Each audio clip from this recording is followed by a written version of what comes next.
Jadi ilmu itu harus diambil dari guru langsung, bukan dari kitab. Makanya orang yang mengatakan kembali kepada Al-Quran dan Sunnah, itu kalau tidak ditambahi kalimat lewat para ulama, bahaya. Ya, bahaya. Kenapa? Karena kembali pada Al-Quran dan Sunnah langsung tanpa lewat ulama itu adalah hakikat bid'ah.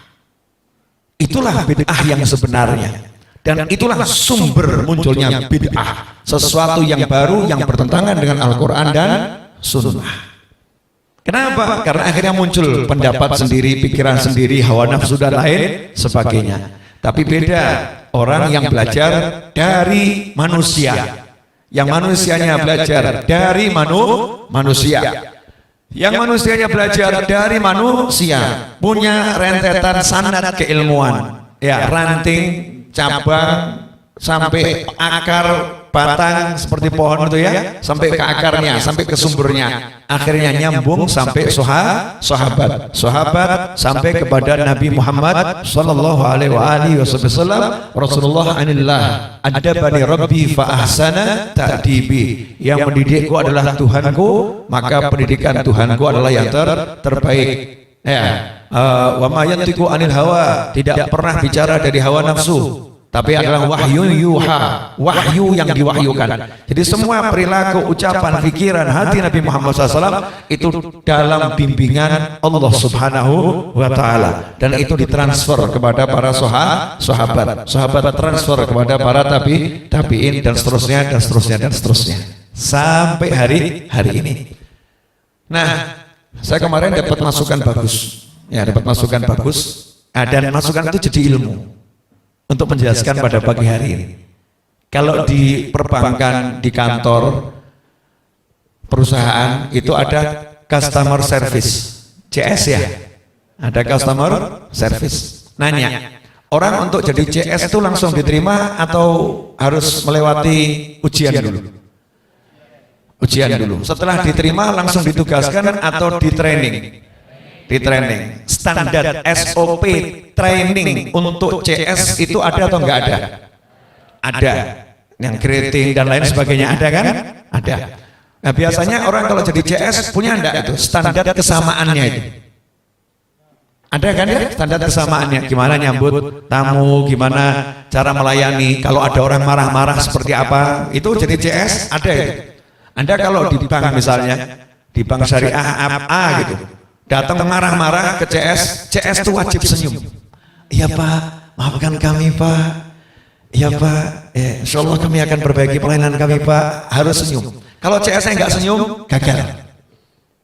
Itu sampai latihannya seperti itu. Kenapa? Judulnya customer service. Memang menyervis pelanggan, harus menampilkan yang terbaik. Nggak boleh teklekan hati. Makanya di Majelis Ar-Raudhah sing teklekan hati minggato.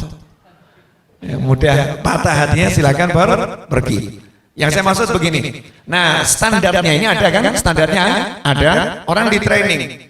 Dahulu sahabat juga begitu, punya standar. Untuk hadir ini standarnya ini. Yang mau belajar di training, Rasul nyampaikannya waktu begini loh, kondisinya seperti ini loh, waktu itu seperti ini loh, sehingga yang terima paham. Oh, maksudnya begini.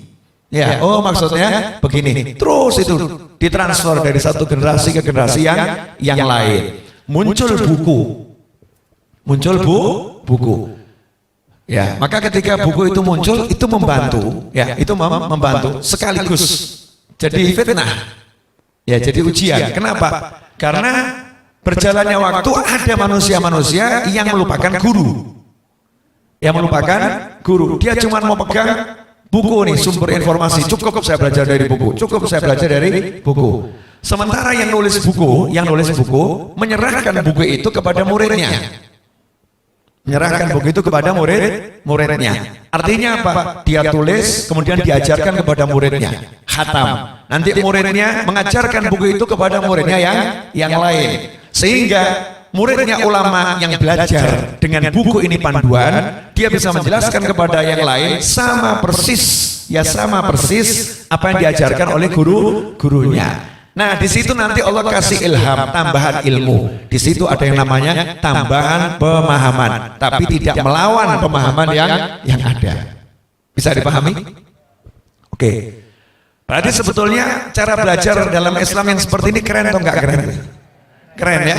Artinya tidak keluar dari jalur, tapi boleh memperlebar jalan. Tidak keluar dari jalur, boleh memperlebar jalan. Tidak keluar dari jalur, boleh mempercantik jalan. Tidak keluar dari jalur, boleh kamu percantik aspal gitu kan ya. Tidak keluar dari jalur, boleh kamu kasih sedikit mungkin variasi gitu ya, biar semakin menarik. Nah, itulah perjalanan orang cari ilmu. Maka datang malaikat Jibril alaihissalam saat itu menjelaskan tentang Islam, iman dan ihsan. Di situ ada pelajaran yang kedua. Tadi pelajaran pertama jelas ya. Jadi orang belajar harus dari manusia, bukan buku, bukan artikel dan lain sebagainya.